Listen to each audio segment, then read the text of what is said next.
Okay, I think we should start. I think we should start. It's an enormous pleasure, and obviously it's one that's shared by the turnout here this evening. It's an enormous pleasure to welcome Beatriz Colomina back to lecture here. I know full well in kind of general studies just how influential her work is in the work and thought of students here, especially the writings in the text on sexuality and space, and in the book Publicity and Privacy, Modern Architecture as Mass Media. I have an apology to make to Beatriz that and perhaps to you as well, that the entry in the events list is not quite right. But rather than announce the title of a lecture, I'll allow her to do so. On behalf of you all, I'd like to welcome very much Beatriz Colomina.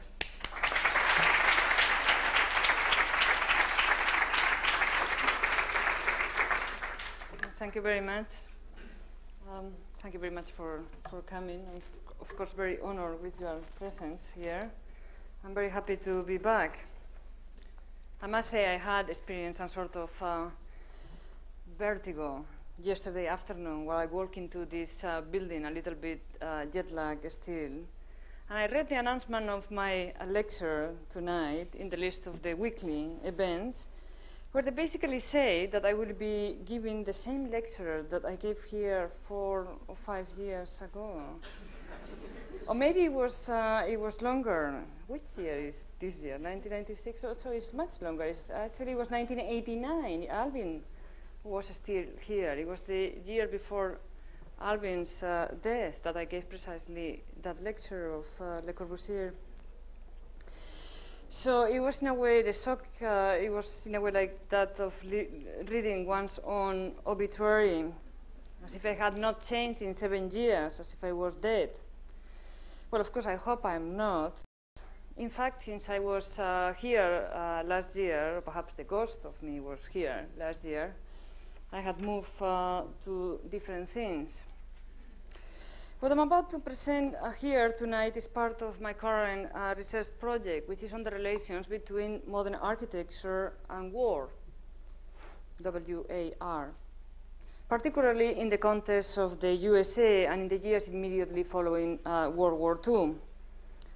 America, as you probably know, had been quite hostile to the reception of the historical avant-garde, the European architectural avant-garde, but for a relatively short period, the span of about 5 years following precisely the end of the war, it seemed suddenly to embrace modern architecture. It wasn't, as with the so-called international style exhibition, the importation of some European ideas that were then repackaged as a style. It was the development of a whole different way of doing, a whole new mode of operation. And this was one that fascinated not only Europeans, but also the rest of the world. Now, how are we to understand this phenomena? How is it possible that a country that is completely hostile to modern architecture suddenly seems to be so supportive of it? What is the role of what was the role of the institutions that supported that architecture? Now, I will be looking here at 2 particular programs of exhibition houses, or model houses, if you want. One was sponsored by John Entenza, the editor of the magazine Arts in Architecture in Los Angeles, and another was organized by the Museum of Modern Art in New York. It's a program also of exhibition houses inside the courtyard of the Museum of Modern Art. Both these programs are related to war, and both targeted the middle-class consumer that was understood as a completely new figure, a modern man, as Entenza put it, who upon returning from the war, listen to this, will prefer, and this is the words of Entenza, not my words, to live in a modern environment, utilizing the most advanced technologies, rather than return to live in old-fashioned houses with enclosed rooms, end of the quote. So this lecture will analyze the relation between these American post-war exhibition houses and the architecture of the historical avant-garde that was itself produced in response to war.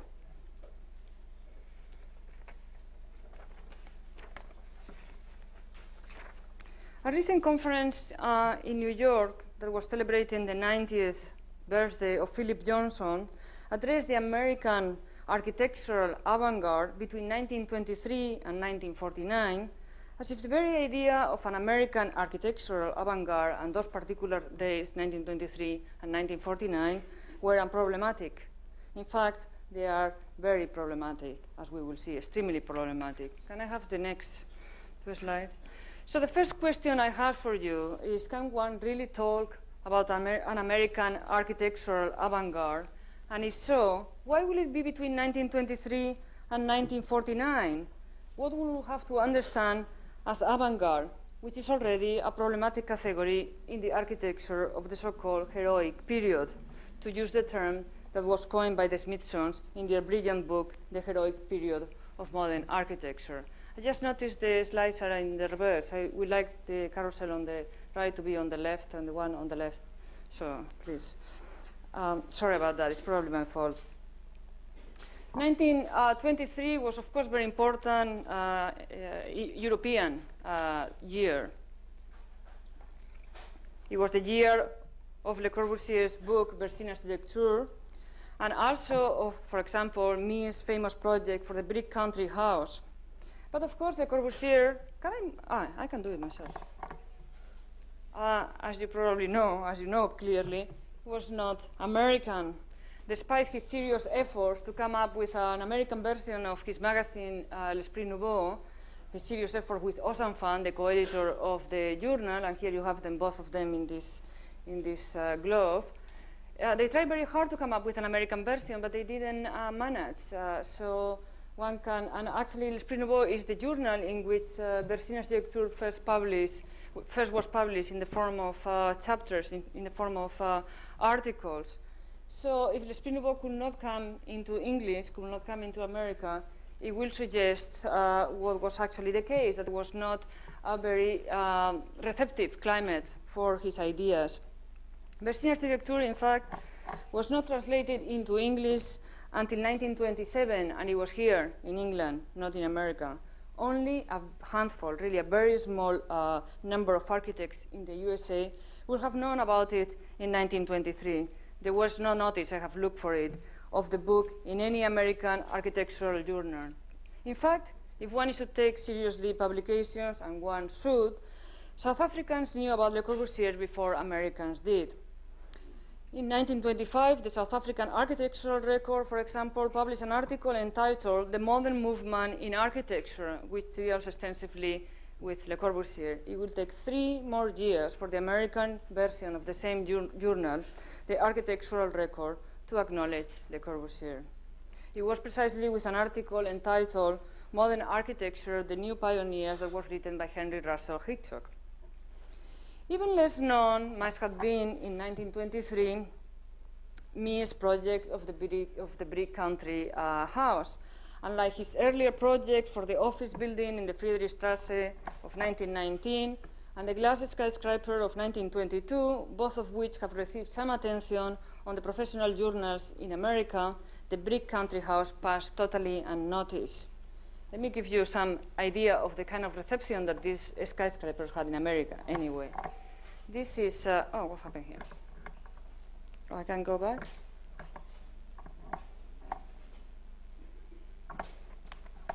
Ah. Here we go. So this is 1923, the Journal of the American Institute of Architects, a very straightforward journal, as you can imagine. And they published the plans of both the office building and the glass skyscraper. But look at, and they don't even mention Mies by name. So they have this whole article about the skyscraper. They include these plans, and they say about the plans, the author says that if you were to write a caption to this thing here, it will call it a picture of a nude building following downstairs. If you think there's any reference here to Dada and that he really got the point that Mies was an avant-garde architect, that is not the case when you read it in the context of the article. They're just dismissing the building of Mies. And a little bit later, well, quite a bit later, in 1930, in an issue of the architectural record, which again is devoted to glass architecture, and again, the glass skyscraper of Mies is again represented. Mies still is not mentioned by name in the text of the article, only is in the caption of the picture. So we have advanced a little bit from 1923. But as far as I can see, architects in the USA did not have any idea, did not think that it was worth even mentioning Mies until precisely the exhibition Modern Architecture that was organized by Hitchcock and Johnson in MoMA in 1932, excuse me. This is the exhibition that is usually called the International Style, but that originally, this is the cover of the catalog, was actually called Modern Architecture and International Exhibition. It's usually understood as the International Style because of the later book that is not to be confused with the catalog. Anyway, I could not make any sense of this 1923 that was mentioned in this conference organized by MoMA, in which I was participating a couple of months ago. What did they mean with this? How to position an architectural avant-garde in North America between 1923 and 1949? And I could not make any sense of it until I kept looking into things, and I read a transcript of a lecture that was given by Philip Johnson at Barnard College in 1955, Style and International Style, where after he goes on and on about 1923 and how 1923 was the year in which everything had happened. There was no style, he says, in our times until the year 1923. 1923 was the magic year, and so on. And then he says, I could not, even if I would, tell you just what happened, but I am at home from that year on, end of the quote.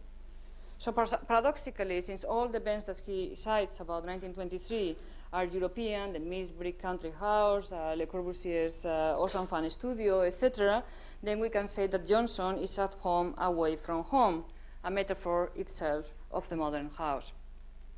Now, 1949, on the other hand, is a far more promising date for the consideration of the American context, even if we may still have to leave the issue of the avant-garde suspended. 1949, it could be argued, is precisely the year in which things really start to happen in the United States, the year in which the eyes of the architectural world shifted direction. It was no longer America looking at Europe, but the other way around. And not just Europe, but the rest of the world, all these countries falling somehow from the edges of the map. Australia, New Zealand, South Africa, Spain, were suddenly looking in that direction, towards the USA.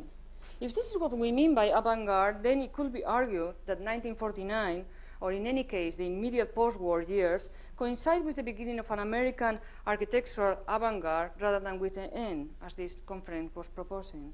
Or perhaps it's the beginning of the end. Because 1949 will simply be emblematic of what had happened in the architecture in the USA in the immediate post-war years, and that we soon will move in a completely different direction. Let's look, for example, at this issue of L'architecture d'aujourd'hui of 1950, July. L'architecture d'aujourd'hui, of course, being one of the most widely read architectural magazines in Europe. The issue is dedicated to the house, and where, as you can see on the table of contents, practically every country listed has one architect, except of course France, who has 4. It's normal, it's their journal. Then you get to the USA, and there are a total of 8 architects. Moreover, the cover goes to an American house, Marcel Breuer's house for himself and his wife in Connecticut. Breuer actually got several of his houses published in this issue, including the house that he had done for the courtyard of the Museum of Modern Art. Philip Johnson got his glass house in New Canaan.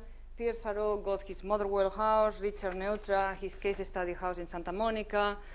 Rudolph and Twitchell also got several of his houses which is understandable since Paul Rudolph has edited this issue also of L'architecture d'aujourd'hui. Of February of the same year, which is dedicated also to the Gropius School. So there is a lot of attention from Europe to America. But you know, this long list of architects is represented in the previous issue of July, the one on the house. It's a very long list, but one that is profoundly, as you notice, probably dominated by European immigrants. So again, we have this confirmation of the idea that is still currently, even in America, that the avant-garde in America happened in the United States because of the strong number of people that immigrated to the United States, the refugees. So, of course, what I'm going to present here is a different view, which is that there is another kind of architecture that develops in America in these years that is independent, somehow related, but also different from the European architecture. Well, symptomatically, l'architetture d'aujourd'hui, this special issue on the house of 1950, missed the Eames house of 1949. Perhaps because, as the editorial of l'architetture d'aujourd'hui announces, the issue was interested in the house as a work of art, that's in their words, and not in the question of the mass-produced house. And then they ask the question. Such documentation, they say, they ask themselves rather rhetorically, if not defensively, could it be of interest today?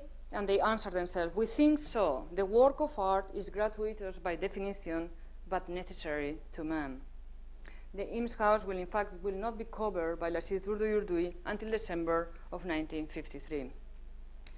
Now, it is interesting to note that while the center, that is France, missed out on the Eames house, for the margins it had an immediate appeal. Rainer Banham will later write, for most Europeans and some Africans, Australians, and Japanese to whom I had spoken, the case study houses era began around Christmas 1949. By that time, the magazine Arts and Architecture had achieved a sufficient degree of penetration into specialized bookstores and architectural libraries for the impact of the first of the steel frame case study houses to trigger, as British architect Peter Smithson said, a wholly different kind of conversation. End of the quote. I must say I have experienced some similar kind of reaction when telling people what I'm working on at the moment. I say I'm working on the case studies to make matters more simple. So I go to New Zealand last summer for a conference, and they tell me immediately how influential the case study houses were in the 50s in New Zealand, not just in the School of Architecture, but in the profession at large. In the fall, I bump into Robert Middleton in the subway in New York. He tells me how when he was studying architecture in South Africa in the 50s, they were completely fascinated by arts and architecture, and they were looking into this magazine with intense desire. Now, only yesterday, talking with Peter Buchanan, he was telling me a similar thing. In the 60s in South Africa, still they were looking into the arts and architecture magazines.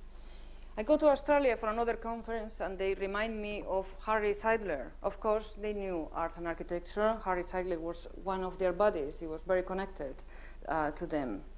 In the Netherlands, Max de Salada tells me he worked for a year in the Eames office in Santa Monica, and so on and so on. So if arts and architecture and the case study houses had such an enormous impact, why is it that we know so little about it?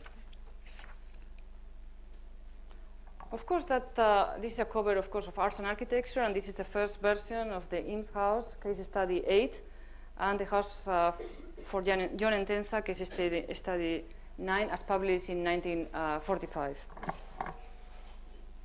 Oh, sorry. I forgot I have these slides.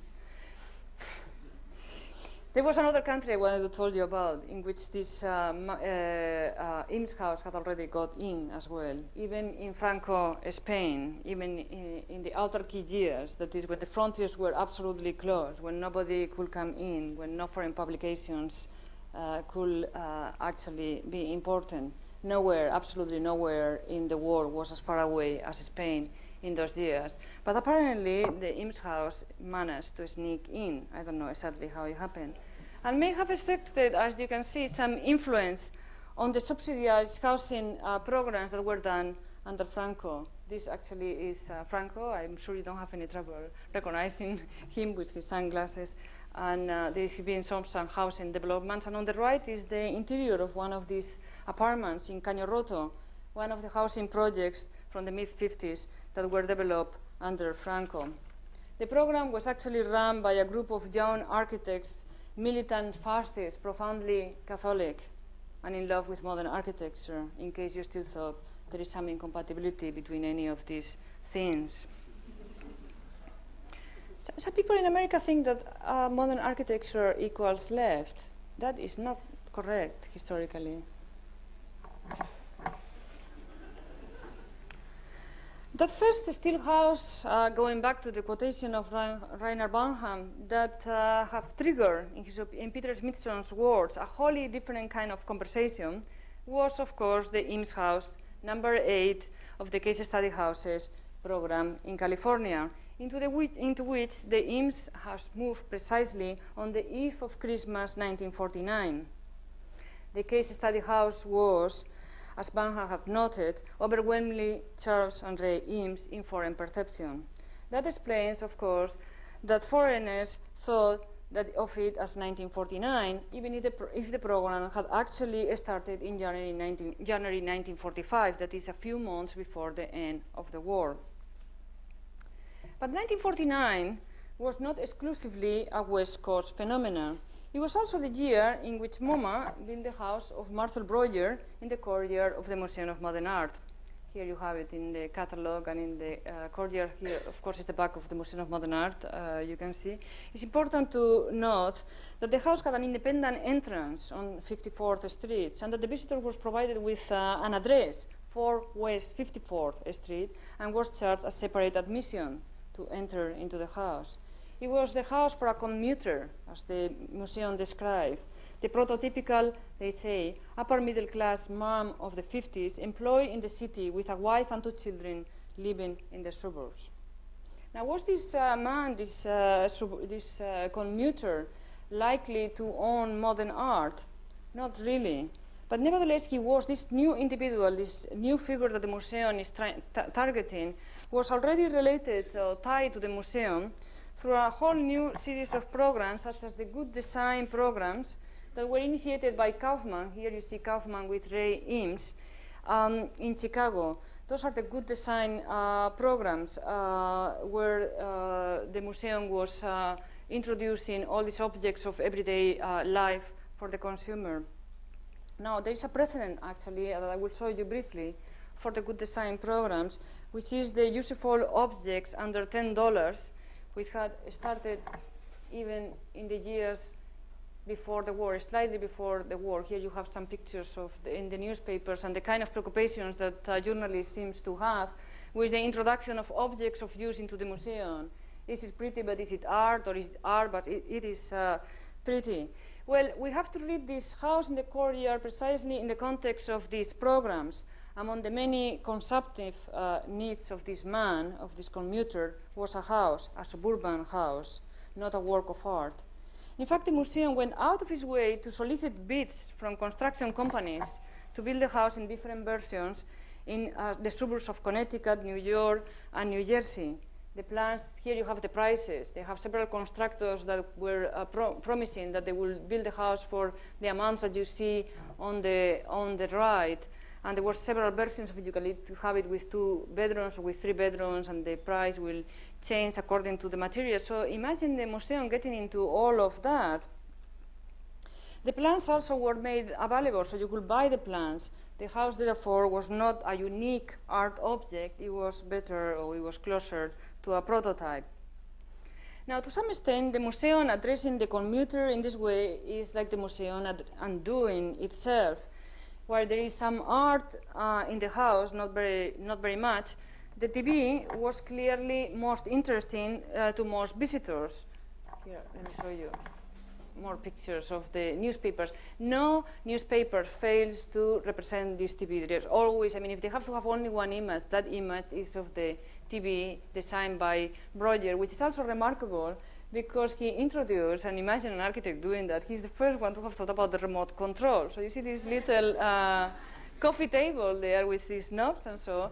This is like a proto remote control, and that was what's absolutely fascinating to all the visitors of the house, this extraordinary fact that you didn't have to move from your couch to turn on the TV. That was really good.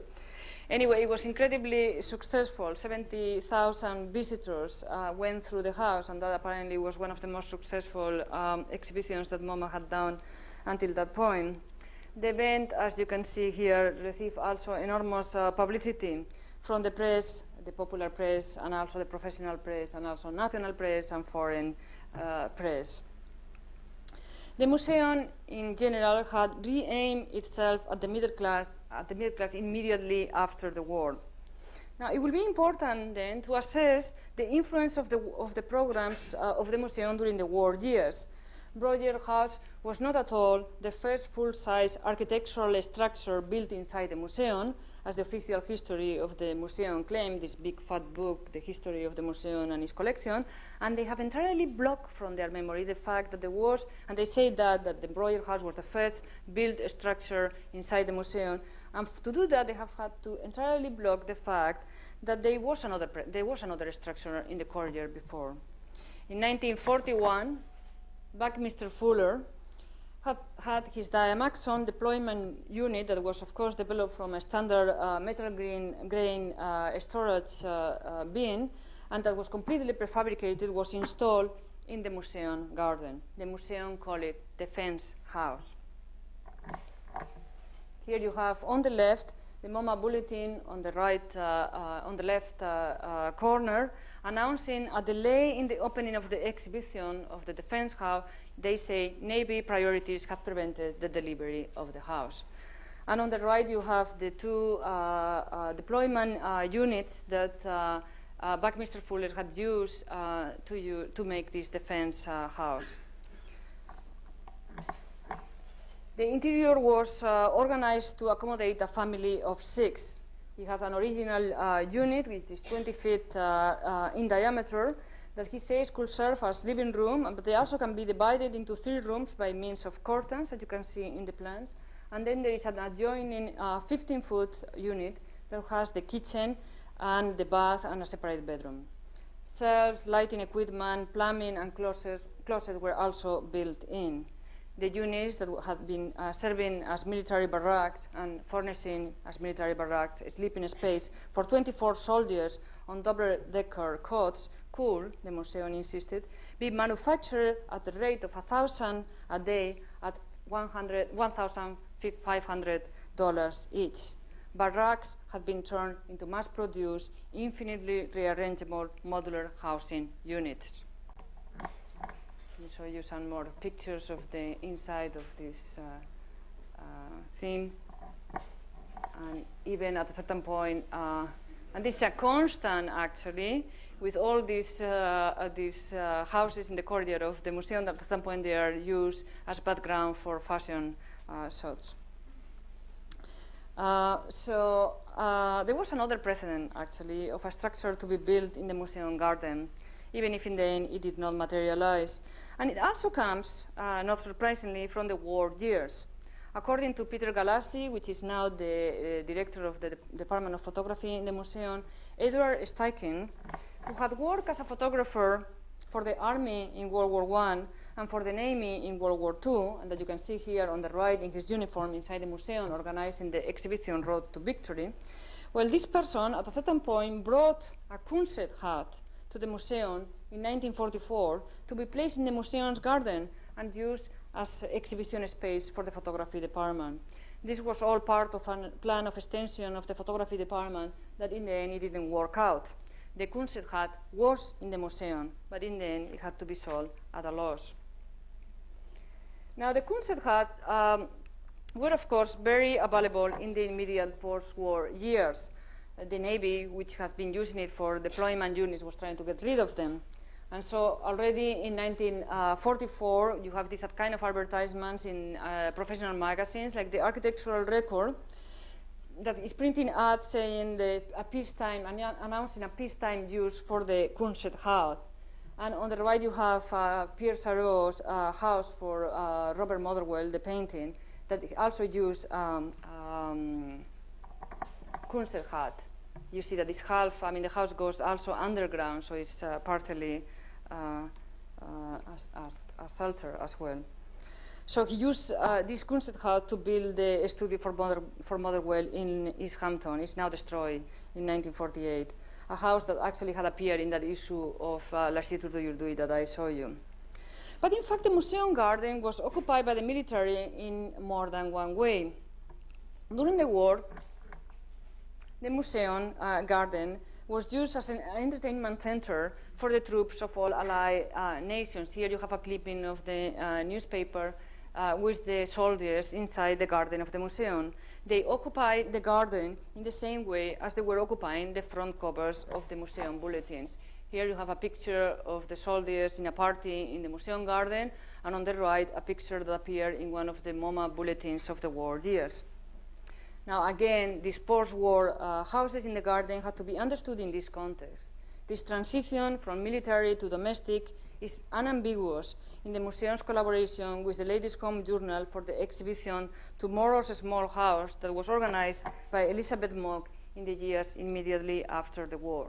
The kind of thinking that was going on, and that is evident here, in the wartime housing issue of 1942, here is the cover on the left, slides into the private construction of suburban houses. The spring-summer on the right bulletin of 1945 marked this transition from war to peace very starkly. On the left, we have the last images of war. On the right, the first images of domestic bliss. Not by chance are those ones, the new images in color. And let me back up a little bit here and show you some images of the wartime housing exhibition. Also clippings from a newspaper, and of the Tomorrow Small House immediately after the war, organized by Elizabeth Mock. Those again are clippings from home sweet post-war home. These were actually not full-size houses as the ones that were done immediately after the war. They were models.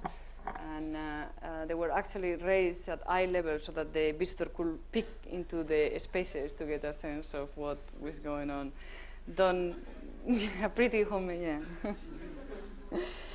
Now, this idealized image of post-war domesticity will quickly become a national issue. Indeed, it will become the very issue of the nation, of national identity, as became clear in the kitchen debates of Moscow of 1959. You know anything about the kitchen debates? It was 59, at the peak of the Cold War, and Richard Nixon, who was then the Vice President of the United States, traveled to the Soviet Union to open the American National Exhibition in Moscow. And there he engaged, apparently, I didn't know anything about this story, I'm totally fascinated since I found out about it.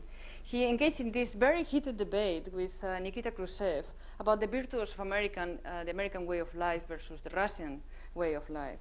Now, what is absolutely remarkable about this exchange is the focus. The two leaders did not discuss missiles or bombs or even modes of government. They argue about the merits of American appliances, washing machines, television, etc., over the Soviet ones.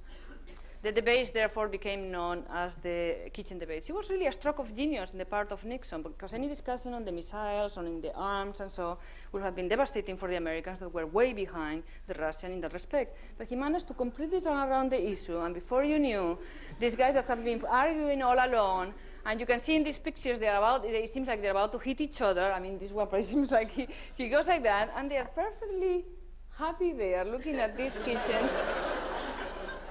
And they can even agree that appliances are so important, that we have to help the women, and et cetera, and et cetera.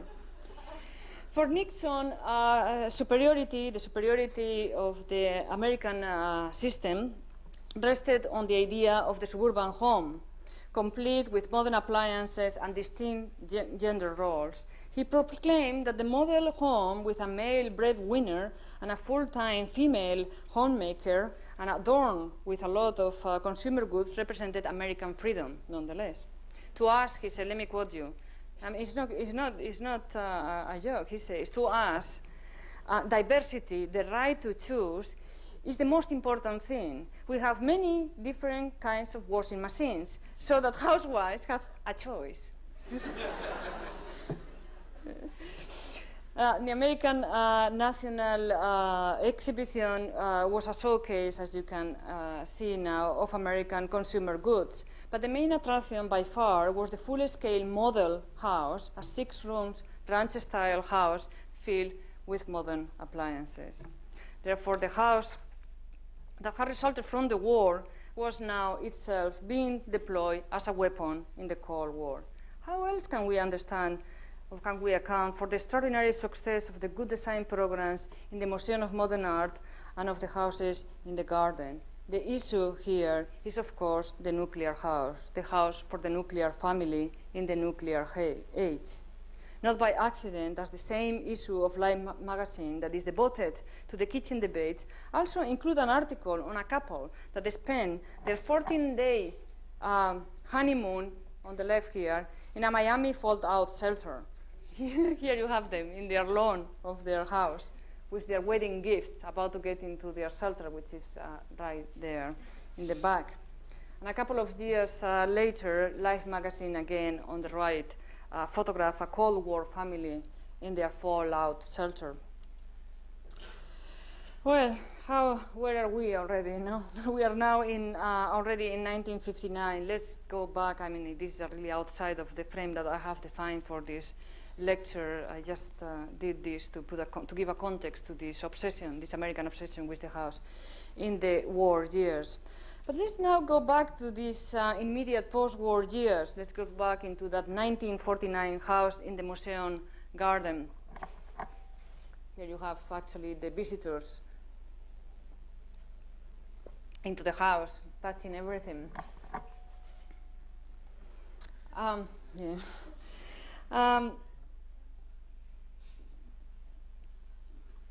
have an outline here where it may be coming from, where is the ties of this house to the war program. And yet I still have a question, a very dumb question, if you want. Why Breuer?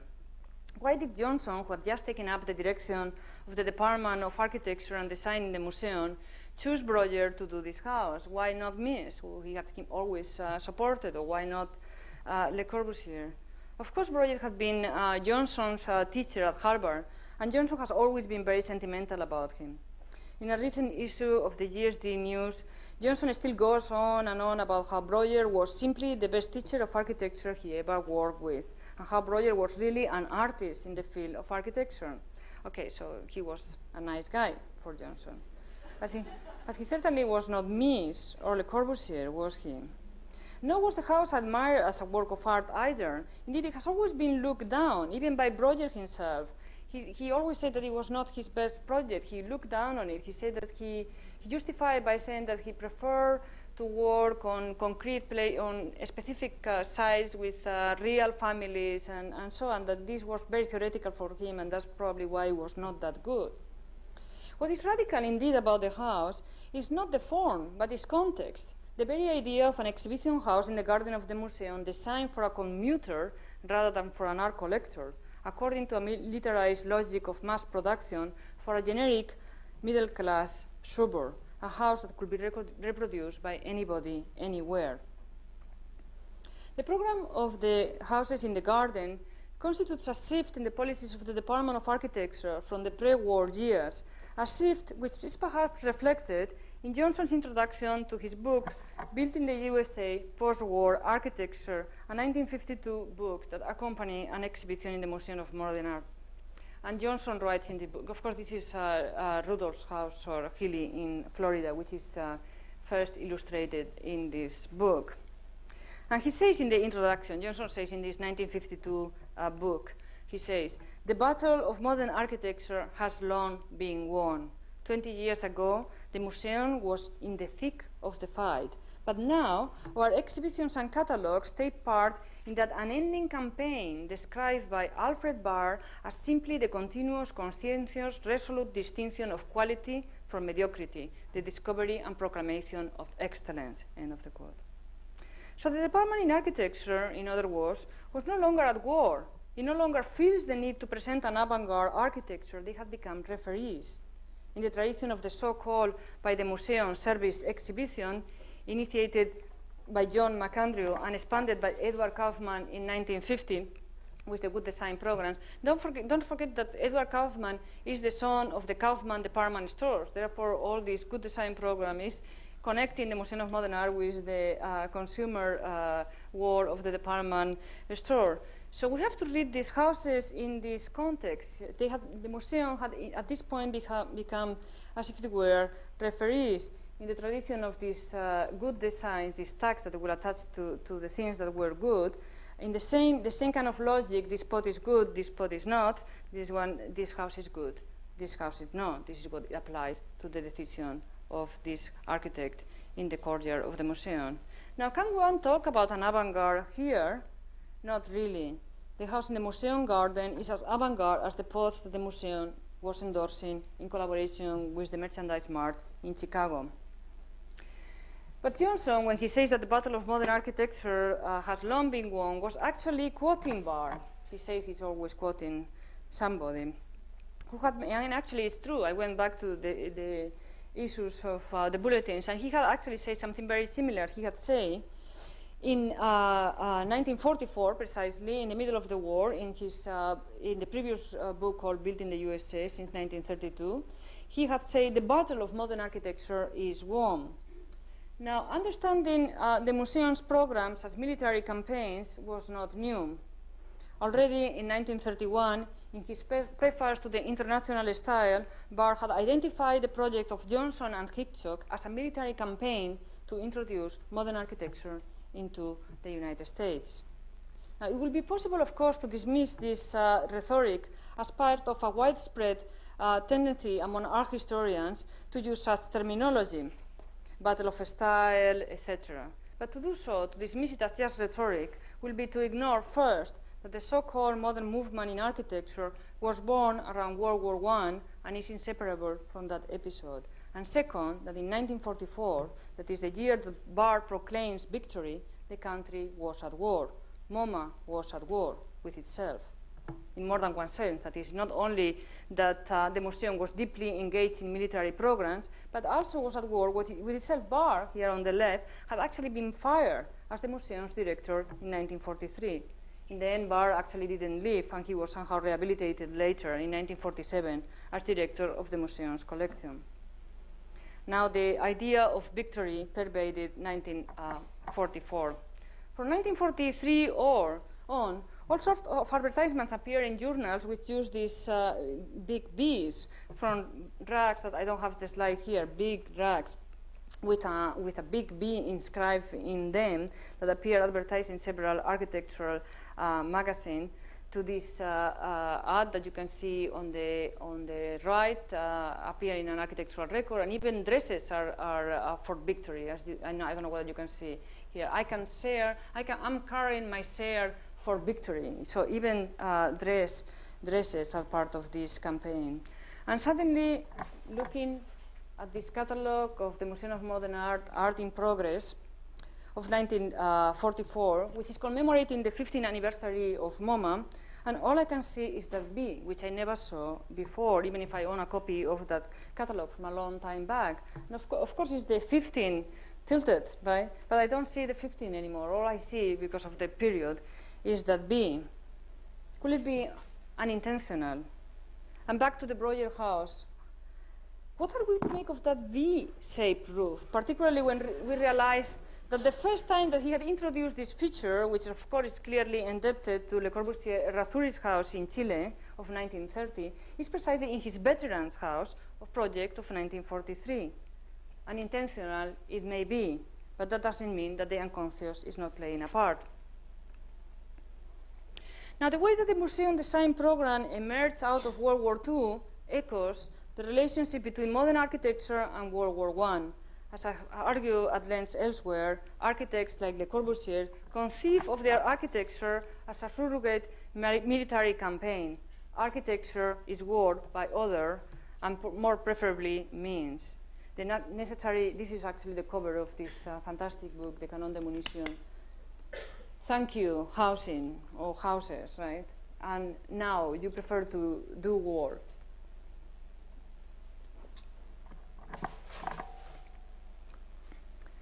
Oh, what happened here? And the next one? Okay. This is the equipment of a modern, of a soldier during World War I, as published in La Illustration, and Le Corbusier cuts the picture and saves it in his archives. And on the right, you have the arrangement of his Hermes catalogs. He cuts the pieces from the catalog and rearranges them, and then he makes all this argument about the equipment of modern man, of the modern individual. Perhaps saying to us that this relationship between this modern individual is also a soldier, is definitely somehow a nomad, somebody who carries their own objects. All the objects that Le Corbusier identifies of the objects of modern life are the ones that you can carry with you. You definitely don't have anything fixed anymore. Now look at what the museum does precisely in those years. In 1943, they have this exhibition of useful objects in wartime, in which they ask soldiers to describe what was needed. They say extra hangers, or the locker this, or the locker that, and the museum organized its design of everyday objects precisely according to the suggestions made by people involved with the military. But there was more than one front. It was precisely the industrialization of the war effort that mobilized the case study houses program in Los Angeles. It was precisely that industrialization of the war effort what had mobilized the case study houses in Los Angeles. When the eyes of the architectural world that have turned to the United States started to see through the East Coast and detect the West Coast experiments, they were still looking at the effects of war. This is actually two pages from Arts and Architecture. The case study houses, probably you know that, the program was sponsored by Arts and Architecture magazine under John Entenza. Here is John Entenza with the IMSS, and again, one of their articles in the journal, What is a House? The journal commissioned a number of architects to design a house as a prototype of a new way of living, the so-called post-war way of living. The assumption, as I said before, was that the soldier returning from war had become a modern man, a figure that would prefer to live in a modern environment, utilizing the most advanced technologies, rather than return to live in old-fashioned houses with enclosed rooms. The 26 houses that resulted from the program were not only published in Arts and Architecture, but they were also, for the most part, built, since it was a requirement to have a real client and to open the house to the public for 6 to 8 weeks. Each house was to be completely furnished also under an arrangement with several manufacturers. So like the Breuer house, the case study houses then were exhibition houses, except that instead of being in the core of the museum, they were scattered through Los Angeles. But basically you had a client, a real client, and a house, but then the house was for a little while, for a period of several weeks, an exhibition house in which people will come and see it. Now that program was also extremely successful, both professionally and among the wider public. The first 6 houses, the first 6 case study houses to be opened received almost 400,000 visitors. The program was preceded by 2 competitions that were organized by Arts and Architecture. The 1943 Designs for Post-War Living, and a second one in 1944 sponsored by the US Plywood Association. Plywood for War, later for Peace is one of the advertisements in this issue, and this is the cover of the Arts and Architecture post-war living exhibition. These competitions encourage participants to arrive in their works at a pattern of living for the American worker and his family. This American worker, they say, in their call for entries, and this is entirely their words, I'm not making up even one of them, conditioned by the wartime years, is likely to have an enormous respect for the machine, both as a creator and as a weapon of destruction. And it is very likely that he will not only accept, but demand simple, direct, and honest efficiency in the material aspects of the means by which he lives. End of the quote. The Second World War, Arts and Architecture imply, provides the context for the acceptance of modern architecture. The war had, as if it were, educated the taste, the aesthetic sensibilities of the public. A historical reference to the case study houses can be found once again in Le Corbusier's fascination with the technologies that were developed during World War I and his dream of an architecture that will recycle these materials and techniques into the mass production of houses. This was most obvious in his relationship with Gabriel Voisin, who after the war was looking to transform his war aircraft factories by breaking into the building industry. This is a little known episode of Le Corbusier's career. He actually, there was Voisin, he was really interested in turning to the mass production of house, and Le Corbusier published these houses that Voisin had started to do in his factory, and was trying to work an agreement with him to produce these houses. Now, likewise, the Case Study House program exemplifies the impact of the war on both architectural discourse and the specific techniques and materials that are employed in the production of housing. On the one hand, the industry were recycling the products and techniques that it had developed and tested at war. And on the other hand, and this is what is new, the architects themselves, the American architects, and this is what is absolutely different from the European architects, had been involved in the development of military products. Here you have some advertisements in those years in arts and architecture. Construction materials as weapons of war on the left, and camouflage is a part of modern war. So what is new is this. What is new is that the architects, the American architects, had been working in the industry for the military. They were not in the front like the Europeans during World War I. During the war, for example, Charles and Ray Eames had formed a company with John Entenza to mass produce plywood war products. In 1941-42, they developed a molded plywood splint for the US Navy to replace a metal leg splint that apparently was imperfect. It was not sufficiently securing the leg and was causing gangrene and death. The Navy accepted Eames' prototype, and with the financial support of Entenza and the help of other architects like Gregory M., began designing the equipment needed for mass production. By the war's end, over 150,000 splints had been shipped to the Navy. Look at the factory. I mean, this is not kidding. This is a major enterprise. The splint apparently performed very well in the field and was praised by the Navy for its life-saving features. In addition, the company designed and developed a plywood body liter, an arm splint, molded plywood aircraft parts, etc. I mean, this was a big deal. Charles and Ray Eames ended up being they were given a big medal after the war because of all the lives they have saved during the war. So what happens after the war? By 1945, as you know, the Eames were producing molded plywood chairs with the technology they had been developing for the military. The same machines that had been used to produce those splints are the ones that are now being used to do this molded plywood chair.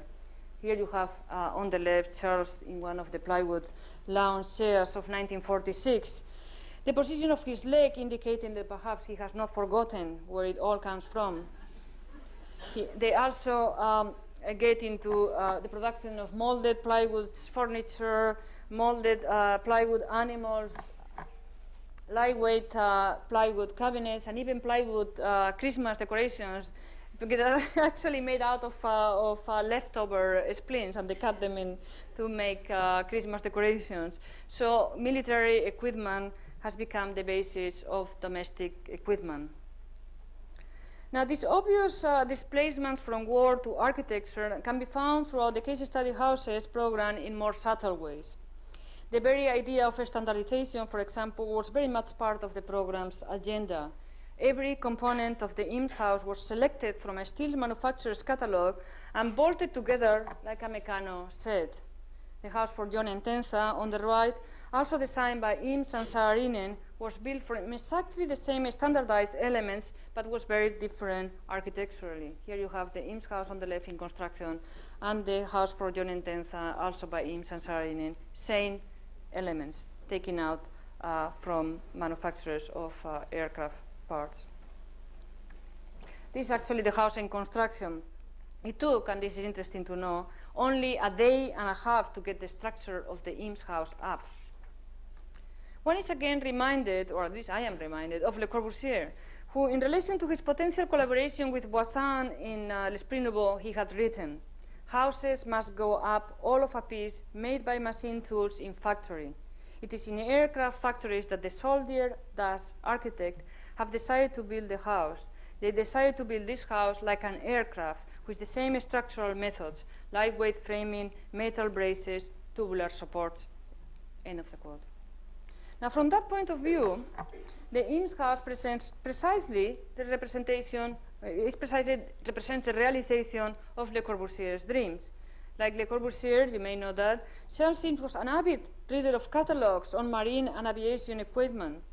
He later said about this house, the Eames house, that he regretted having stuck so closely to the building industry, neglecting several offers from outside quarters, and that if he were to do this house all over again, he might treat it more as a job of product design, less architecture in the traditional sense. Did you hear that? Less architecture in the traditional sense. And I thought that this house just looked like one of their plywood cabinets blown up in a scale of the cell components assembled of the back of a truck, as you can see here, in just over one day. How much more radical can you get? Perhaps nobody was so captivated by the Eames and more lucid about their work as their buddies, the Smithsons. In a 1966 AD issue, which is exclusively debated to the Eames and was prepared by the Smithsons, Peter writes, there had been much reflection in England on the Eames house, for the Eames house was a cultural gift parcel received here at a particular useful time.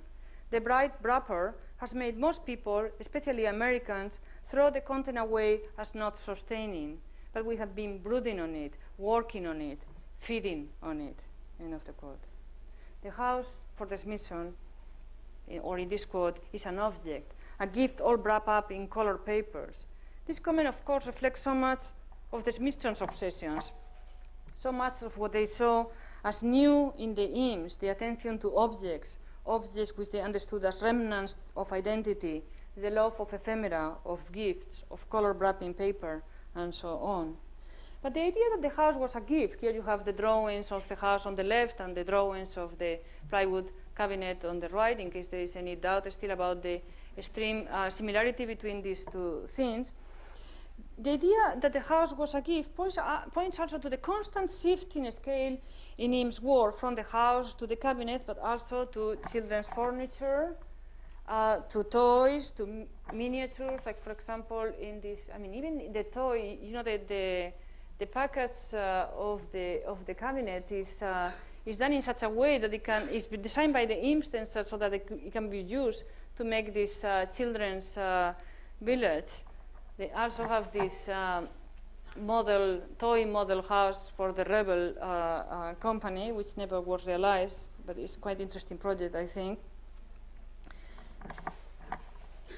Even architectural models are treated like toys, played by excited architects and clients, acting like curious children, as can be seen, for example, in this image of the model of the house for Billy Wilder, the film director. You can see on the right, you know Billy Wilder, the Some Like It Hot and all this Marilyn Monroe movie. In this architecture, everything is a toy, everybody is a child. Perhaps this explains the constant presence of children in the Eames images.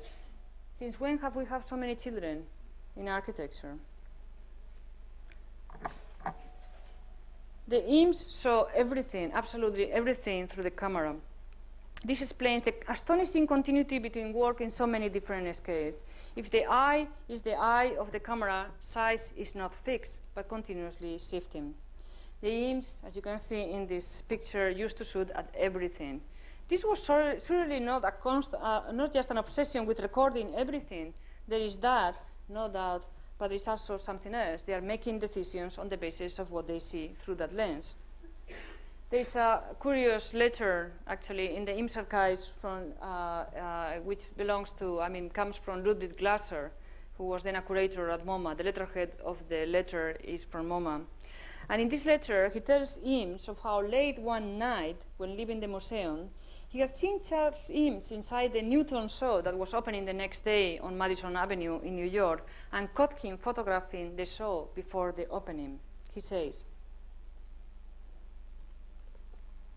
"It only happens once a year that I am carrying my camera with me on my way to or from the office. I am particularly happy that it was the night before the opening of the Newton show, and I could photograph the designer in the act of photographing." End of the quote. Now, the letter includes two black and white photographs that I don't have here. That exhibition appears to me still unfinished. Now, do you think he's documenting the different stages of the exhibition, or is he still making decisions about where things go? Well, let's see what the Eames reply. "Caught in the act, indeed. And I thought no one could see into that fishbowl. You were most thoughtful to send the evidence." End of the quote. Now, what is this? One of them, "It only happens once a year. This was not intentional. Perhaps I didn't even mean to spy on you," or something of that order. And the other one, "Caught in the act, and I thought nobody could see. Thanks for the evidence." But evidence of what? What is it that the camera of the IMS is so furtively trying to catch? What happened?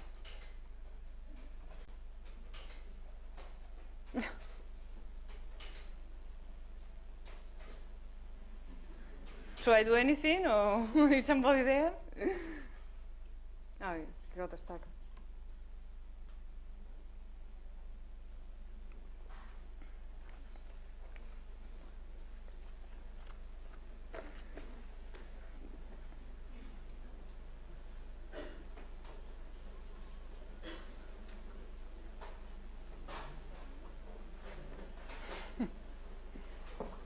You see.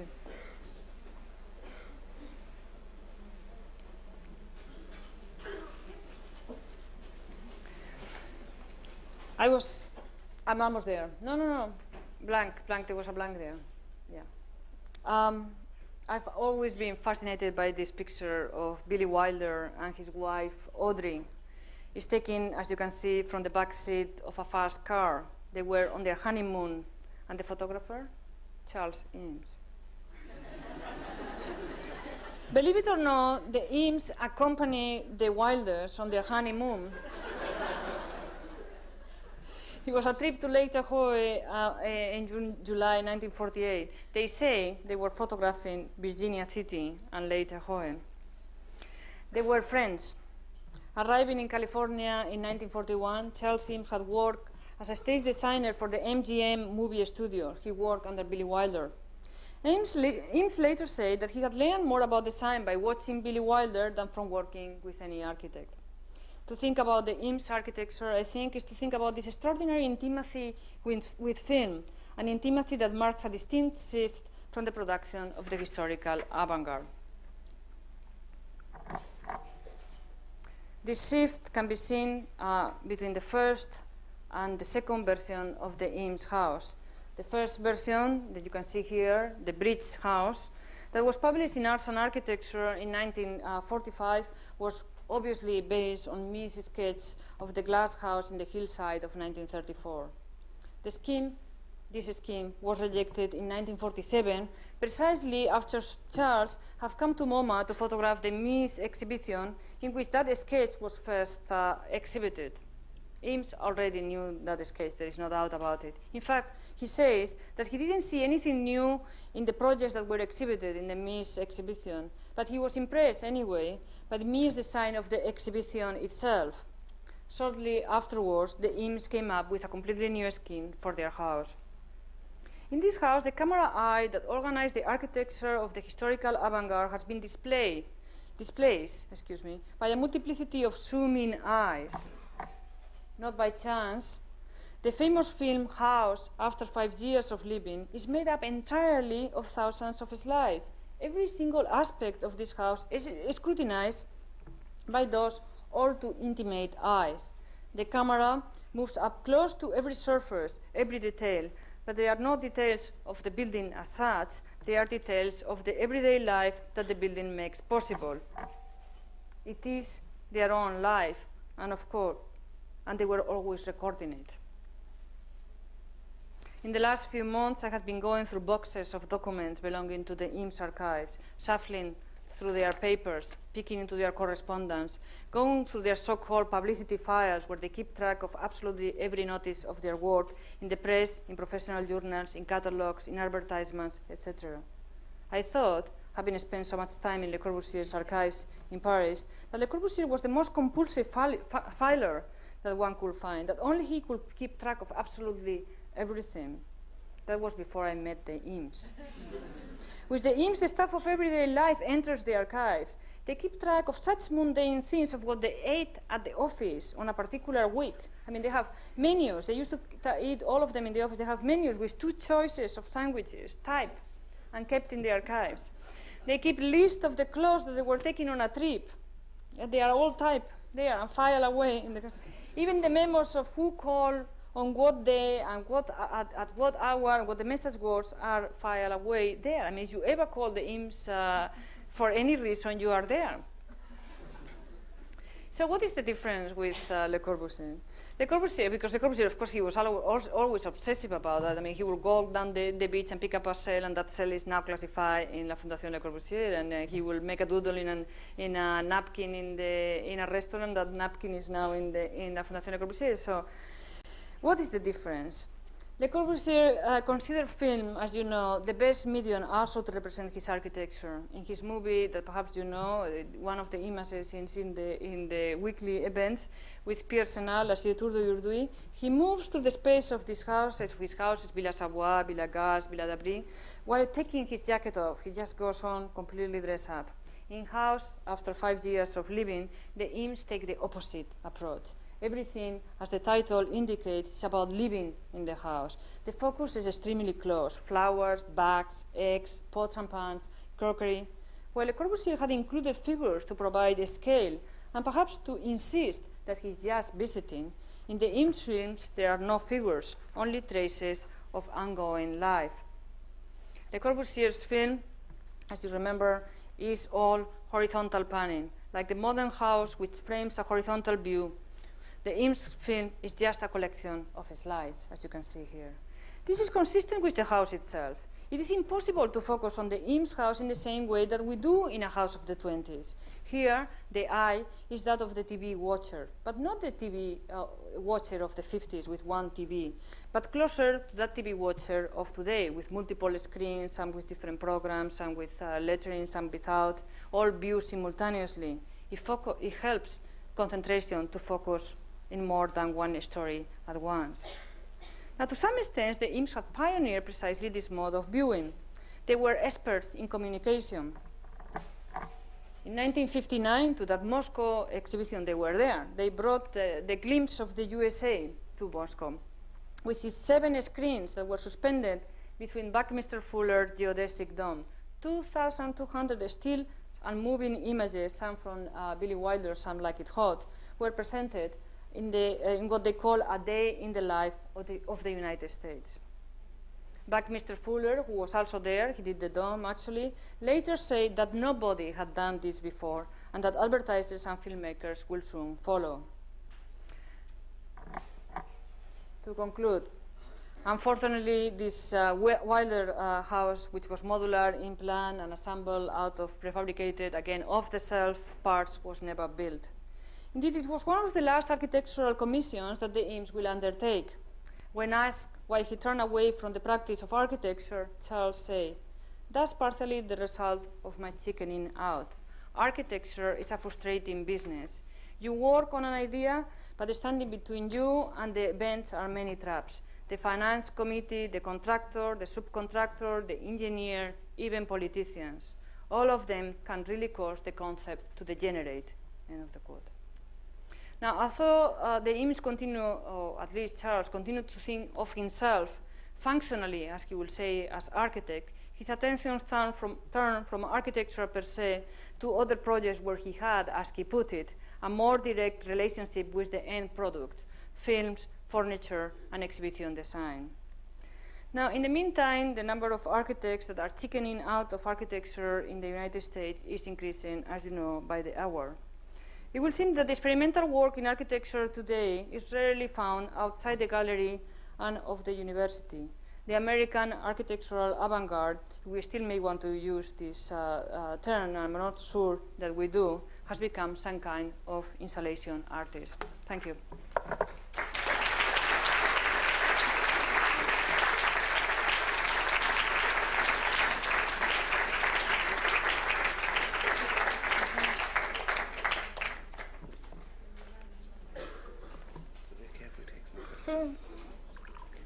We've got some time.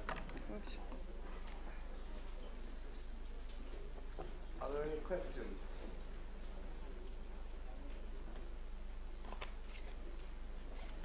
The point, your concluding comment. Yes. The architect of today in America, avant-garde, has become an installation artist. That's true, but in a way, the antithesis Yes. of these, because the success of these houses was very much that though they came out of the war, Yes. one of the things that was learned in the war, I think, was a hedonistic spirit and so on, and they were very much an image of a way of living. Yes. And I think that you can't say that about the people who are making installations today. Right. And I think that's the lasting effect. Because last night we had a conversation, we were saying that these houses actually had an influence on European architecture, which right. is true on high art architecture. Right, right. But of course, I mean, the American ranch house and so on all comes out of this. Yes, yes. I mean, it didn't affect architecture, but tract houses and all that. Yes, yes. So that the spirit was, and I think the attraction of this is that the spirit was the exact inversion of what the avant-garde is into now. It was so much more benign a vision. Yes, yes. No, I agree. I think it had an impact on all these developers. Like, I mean, we know about Leviton, but Leviton is not so interested in architecture. But there is this May, this builder in Los Angeles that took very much the aesthetic of these houses, and it was quite successful in all that area of San Francisco and Los Angeles, right? But going back to the first question, it was my reading when I read this thing about the Eames having, as if it were, chickening out of architecture, this comment about how it is impossible to be a practicing architect in the United States. It suddenly dawned on me that it's a very different thing to be an architect in the United States than to be an architect in Europe. And all I can think about is think about the people that are close to me, the people that I went to school with in Barcelona, for example, like your friend Enrique Miralles, right? Who actually came with me, I mean, the same year than I did to the United States. I was very clear at the end of that year that he could not remain in the United States because, as he put it to me, he would have ended up working for who knows what, for Richard Meier or something like that. That would have been his options, right?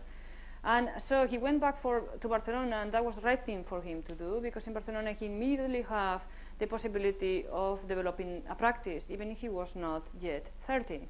Now, on the other hand, in my case, I would not have been able to go back to Spain, because what had been a school that was extremely rich and interested in theory in the 70s, had suddenly become totally uninterested in theory, right? And very much taken by the whole building boom, interested in building. And therefore, architectural theory and history were being marginalized in the school, where it had been incredibly strong during the 70s. So I could definitely have come back. In fact, I had a full-time job in Barcelona at that time. There was no point. And so thinking about it, I realized that perhaps how long has this been going on, I would like to know. And then thinking about this story about whether the avant-garde ever existed in America, it seems to me that there was never an avant-garde in America because it's not possible. It's made very hard for the architect in America, much harder than here. So I was thinking back historically, and then what do we have? We have Kistler, for example. Okay, we can save Kistler, a historical European figure, very much connected with all the European avant-garde. He had exhibited by the time he arrived in the United States, in Berlin, in Paris, in Vienna. He was well known to the Steel Group. He was an international figure. In fact, he was invited by the Little Review. He goes there, and what does he end up doing? He starved himself to death over 10 years. I mean, there are these harrowing letters going backwards and forwards. I mean, they didn't have enough to eat. Kistler didn't have enough to eat for 10 years. He was starving himself to death. And then recognition came at last. Where did it come from? Not from architecture. It came from the art world. When in the 50s his work starts to be accepted, it doesn't come through architecture. It comes through the art world. And then suddenly the Museum of Modern Art, well, maybe we have the Endless House in the corridor of the museum. But there was an exhibition in a gallery, in the Koch Gallery, before. And that's how how Kistler got in. Right? So it is a very tough question. So this frustrating business, I kept thinking about contemporary architects also as the ones, like the ones who work with us at the university, Diller and Scofidio, or other people who started actually, at least Rick did some houses, and then at some point, I think they must have decided that this was an impossible line to take, and they moved into exhibition design and installations and other kind of work.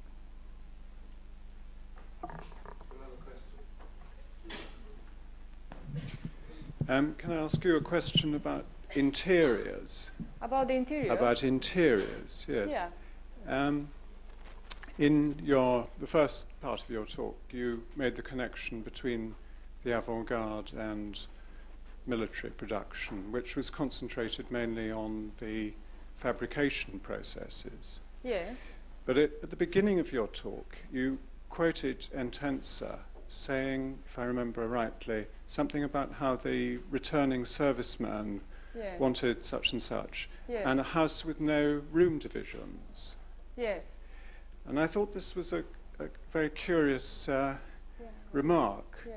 And it was an aspect of the avant-gardism of these houses, which you didn't touch on very much. Yeah. And I wondered how you interpreted that remark, or whether you attached any particular significance to this suggestion about this belief or expectation that the open plan would be, where life was for the avant-garde.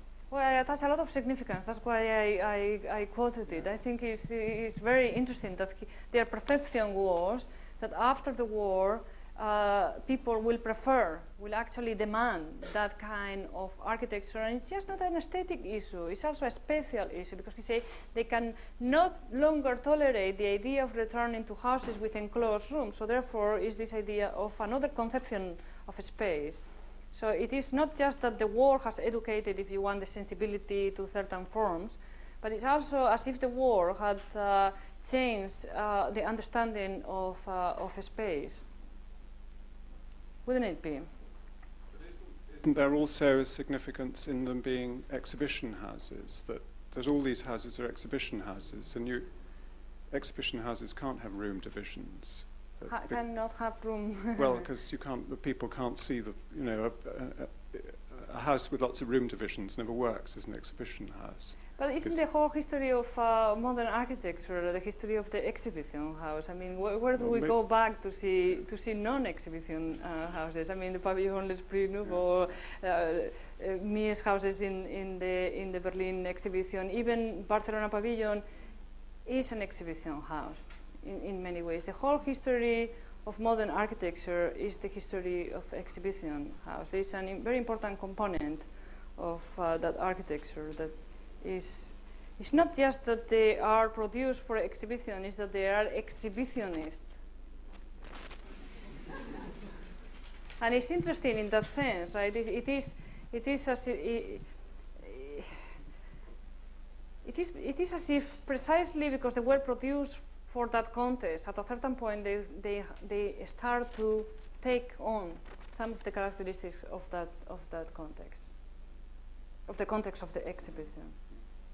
In the same way that because they are produced for publication, they also start to flatten in some ways. That actually relates to another question or point, because the house without any rooms is also, of course, the Japanese house. Because one of the consequences of the war, I mean, Pearl Harbor was the discovery of the two sides of the Pacific could reach each other in a way. And the California thing, it's not only the fact, and I think this was in Tenza's mind, it's not only that there's no divisions in the house, but there's also no divisions between the house and the garden. Not in the example that you showed, but in the others, this blurring of things, which comes very much, I think, from the discovery of the Japanese house. And I mean, this is in a way where Mies wouldn't have been any good, because he was kind of, people say that they can see Japan and Mies, but it's so stiff. You know, there's not this kind of very relaxed planning that you see in the case study house.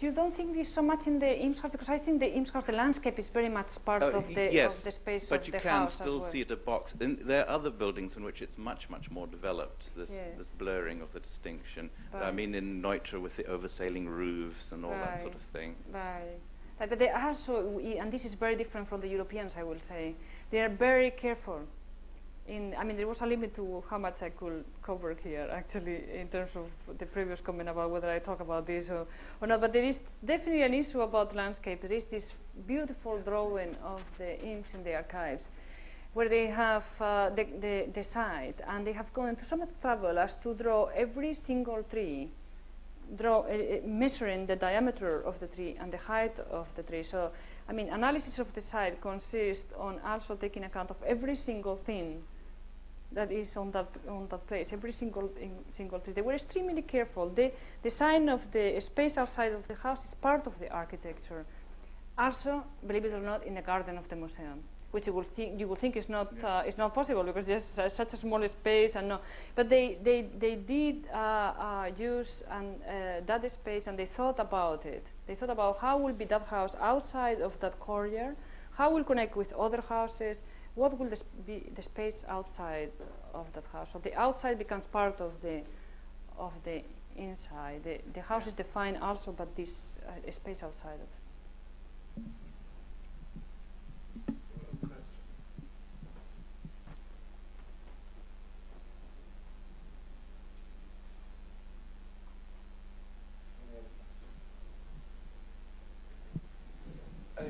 Okay.